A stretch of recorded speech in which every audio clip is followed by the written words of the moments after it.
Right. ఇంకోటి 8 ఏళ్లు గడిచినా నా బిడ్డకు న్యాయం చేయరా, గిరిజన మహిళ అనే ఇంత నిర్లక్ష్యమా, టీడీపీ కూటమి సర్కారు తీరుపై సుగాలి ప్రీతి తల్లి ఆవేదన, కేసును నీరుగార్చేందుకే చంపడం మినహా అనేక చిత్రహింసలు పెడుతున్నారు. డిప్యూటీ సీఎం పవన్, హోంమంత్రి అనితనే ఎన్నిసార్లు కలిసిన ప్రయోజనం శూన్యం. ఈ కేసును సిబిఐకి అప్పగిస్తూ ఉత్తర్వులు ఇచ్చింది జగనే. ఆయనే మమ్మల్ని ఆదుకున్నారు, ఇంటి స్థలము పొలము ఉద్యోగం ఇచ్చారు. సుగాలి ప్రీతి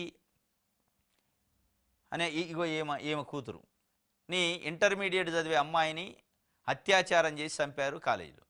ఆ కాలేజీ యాజమానికి సంబంధించిన యజమాని కుమారులే చంపారనేది ఆమె ఆరోపణ. దానిపైన అది జరిగిన రోజు 2017 అనుకుంటా. ఆ సందర్భం 16-17 ఆ ప్రాంతంలో చంద్రబాబు నాయుడు గారి ప్రభుత్వం ఉంది. పెద్ద ఎత్తున పవన్ కళ్యాణ్ గారు ఇది అది హడావుడి చేశారు. ఇప్పుడు అధికారంలోకి వచ్చారు, దాదాపు 8 నెలలు 9 నెలలు అవుతుంది. పవన్ కళ్యాణ్ గారిని, వంగల్పూడి అనిత హోంమంత్రి గారిని అనేక సార్లు కలిసిందట ఆమె. ఏమైంది ఆ కేసు అని నిమ్మక నీరెత్తినట్టు దాని గురించి మాట్లాడలే.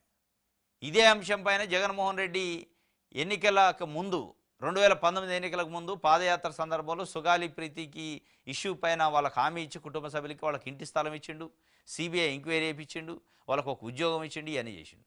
ఆమె అదే చెప్తుంది. అంతో ఎంతో జగన్మోహన్ రెడ్డి కనీసం ఉద్యోగం ఇప్పించిండు, దానిపైన సిబిఐ ఎంక్వైరీకి ఆర్డర్ చేసిండు, ఇంటి స్థలం ఇచ్చిండు, ఇవన్నీ సాయం చేసిండు. కానీ ఈ మాటలు చెప్పిన పవన్ కళ్యాణ్ కానీ ఇప్పుడున్న ప్రభుత్వంలో ఉన్న పెద్దలు కానీ ఒక్కళ్ళు కూడా ఒక అడుగు ముందుకేసి మాకు సాయం చేసిన పరిస్థితి లేదు. ఇంకోటి ఆమె కంపారిజన్ కూడా చేసింది.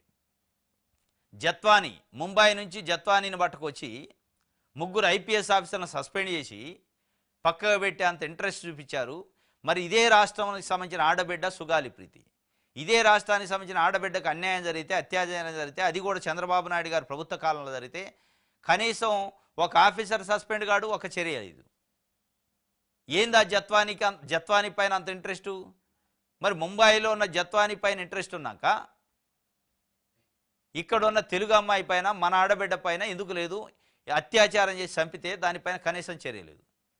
ముంబైలో ఉన్న జత్వాని కట్ట ఏదో అన్యాయం జరిగిందట, 3 ఐపీఎస్ ఆఫీసర్లు అన్యాయం చేశారట, ఆమె బతికుంది. ఇంకా కనీసం చనిపోయిన ఆడబిడ్డ పైన సింపతి లేదు. కానీ బతికున్నామని ఎక్కడనో ముంబై నుంచి పిలుచుకొచ్చి 3 ఐపీఎస్ ఆఫీసర్లను సస్పెండ్ చేసి అందులో అంత సినిమా కూడా లేదు.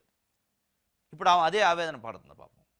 అంటే నిజంగానే చంద్రబాబు నాయుడు గారు, పవన్ కళ్యాణ్ గారు దలుచుకుంటే సుగాలి ప్రీతిని చంపిన వాళ్ళు కూడా వితిన్ ఫ్రాక్షన్ ఆఫ్ మినిట్స్లో తీసుకొచ్చి లోపటేయచ్చు. కానీ వాళ్ళకి తెలుసు ఆడ జరిగింది అన్యాయము, దాన్ని మనం సరి చేయొద్దు అనేది ఒకటి కంకణం కట్టుకుని వాళ్ళకి కాపాడే ప్రయత్నం చేస్తున్నట్టు అర్థమవుతుంది.